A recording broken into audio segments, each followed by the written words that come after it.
কতদিন দেখি না তোমায়, দুঃখ দিতেও আর আসো না। কতগুলো শীত, বর্ষা, ফাগুন উধাও, আমাকে কান্নায় ডুবিয়ে ভাসিয়ে দিতেও তুমি আর আসো না। কতদিন দেখি না তোমায়। স্কুলের মেয়েরা ঝাঁক বেঁধে কলস্বরে পথ কাঁপিয়ে বেলা 10:30টায় স্কুলের দিকে যায়। লাল পাড় সাদা শাড়িতে যেন এক রাস স্বপ্নের মতো মেঘ ভেসে যায় গলির রাস্তায়।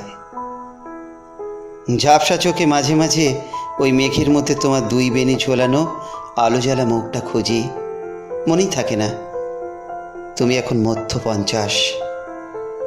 কতদিন দেখি না তোমায়, কতদিন।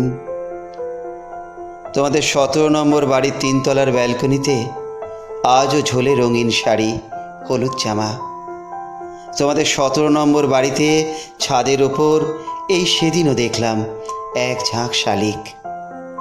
তোমাদের 17 নম্বর বাড়ির একতলার রোয়াকে এখনো রোজ বিকেলে বৃদ্ধ মানুষেরা বসে বসে গল্প করে। মনে হয় এক্ষুনি দ্রুত পায়ে এক বুক বই খাতা নিয়ে তুমি বেরিয়ে আসবে, পড়তে যাবে অবনী মাস্টারের বাড়িতে।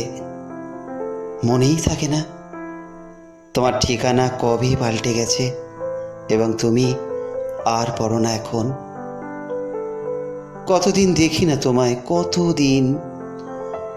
কলকাতায় এখন সব নতুনের ভিড়, নতুন সেতু, নতুন পাতাল রেল, নতুন মঞ্জিনিস, নতুন সুগান স্পাইস, হলদিরাম, নতুন গিরিশ মঞ্চ, নতুন মধুসূদন মঞ্চ, নতুন ফ্লাইওভার, নতুন ঢাকা কলকাতার বাস, নতুন নেতা নেত্রী, নতুন গান, নতুন নাটক, নতুন সিনেমা।